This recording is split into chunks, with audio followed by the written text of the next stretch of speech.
भारत और चीन के बीच में कई कई जगह पे सीमा विवाद चल रहा है,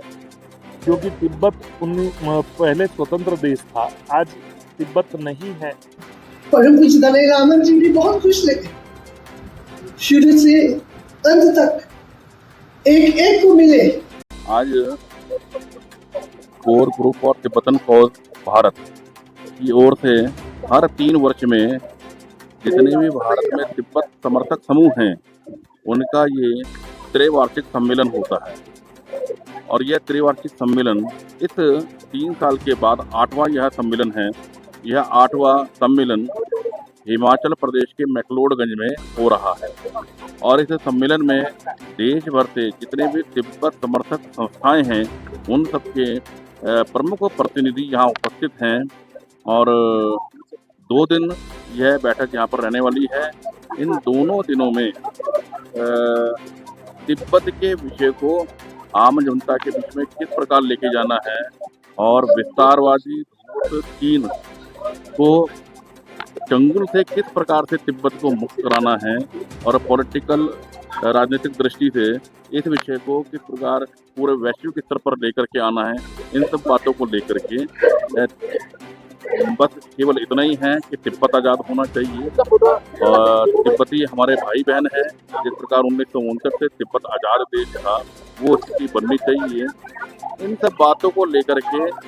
इन 2 दिनों में गहन चिंतन मनन होगा, बैठकें होंगी, अलग अलग ग्रुप में बैठक होगी, सामूहिक स्वरूप में बैठकें होंगी और बड़े बड़े एक्टिविस्ट जो यहाँ पर अतिथि के रूप में, वक्ता के रूप में आएंगे और सभी का मार्गदर्शन भी करेंगे। अभी उद्घाटन सत्र हुआ है। इस उद्घाटन सत्र में निर्वाचित तिब्बत सरकार के शिष्यों जो कि अभी नवनियुक्त भी हुए हैं, चुनाव जीते हैं अपने दूसरे कार्यकाल के लिए, पेम्पा शेरिंग, वो अभी मुख्य अतिथि के रूप में और उनके साथ में निर्वाचित तिब्बत सरकार की रक्षा मंत्री श्रीमती गेरी डोलमा जी वे भी यहाँ अभी विशिष्ट अतिथि के रूप में उपस्थित रही और दोनों का बहुत अच्छे से मार्गदर्शन मिला। उन्होंने अपने विचार रखे तिब्बत के विषय में, तिब्बतियों के विषय में और जो इस समय तिब्बत के भीतर की स्थिति है उसके विषय में विचार रखे। बहुत ही सुंदर ये उद्घाटन सत्र हुआ है, बहुत कुछ सीखने को मिला है और जो ये यहाँ पर अभी सुना है और 2 दिन सीखेंगे, जो कुछ तय करेंगे और ये आने वाले समय में पूरे देश भर में एक बहुत बड़े जन आंदोलन के रूप में बनेगा। जो हिज होलीनेस का रिप्रेजेंटेटिव है ब्यूरो ऑफिस में श्री जिग्मे जुगले जी, हम दोनों यहाँ धर्मशाला में आए और धर्मशाला में आके फिर हिज होलीनेस को हम लोगों ने एक पत्र भेज दिया और हमें कृपा करें कि हमें भी एक डेट तय कर दे कि वो हमें दे।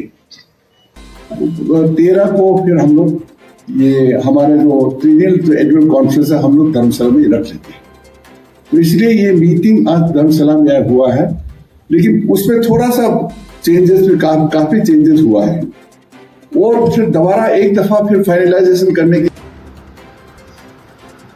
तो इस खुशी के लिए, इस पूजा के लिए मैं हम सब बच्चों के तरफ से भी आप सबको धन्यवाद करते हुए उन सबको भी याद करना चाहूंगी कि जो फिजिकली हमारे साथ कल नहीं थे, जैसे कि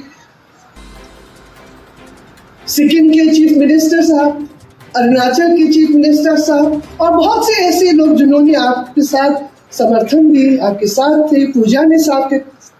आपके साथ श्रद्धा में आपके साथ थे, उन सबको और आप सबको फिर से मैं जो आपने कल किया, जो पूजा आपने की, जो प्रार्थना कल आपने रखी, जो हमारी दिल की करीब था कि परम पूज्य दलाई लामा की आयु लंबे रहे। जब पहली बार परम पूज्य दलाई लामा जी हिंदुस्तान आए तो केवल 25-26 साल की आयु में आए थे और कल आपने दर्शन की उनको देखा आपने अब 90 साल की आयु में। तो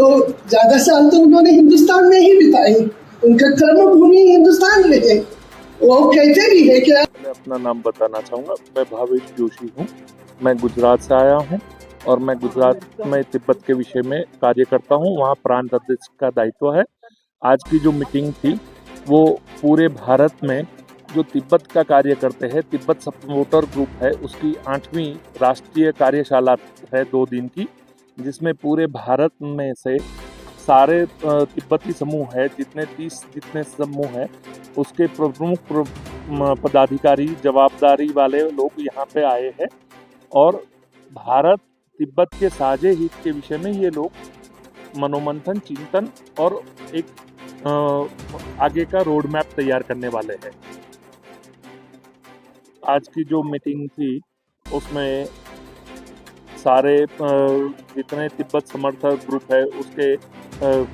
अध्यक्ष, महामंत्री, भारत में जितने भी ग्रुप है उसका एक TSE, तिब्बतन सपोर्टर ग्रुप का एक कोर ग्रुप है, 18 रीजन है, 18 रीजन के सारे प्रमुख अधिकारी थे और ये विषय भारत के लिए इसलिए महत्वपूर्ण है कि बहुत समय से भारत और चीन के बीच में कई जगह पे सीमा विवाद चल रहा है, क्योंकि तिब्बत पहले स्वतंत्र देश था, आज तिब्बत नहीं है तो चाइना अपनी सरहद तक आ चुका है और हमारे घरों में भी चीनी माल सामान इतना है कि हम उसको न चाहते हुए भी बाइकआउट कर सकते हैं और तिब्बत के स्टूडेंटों को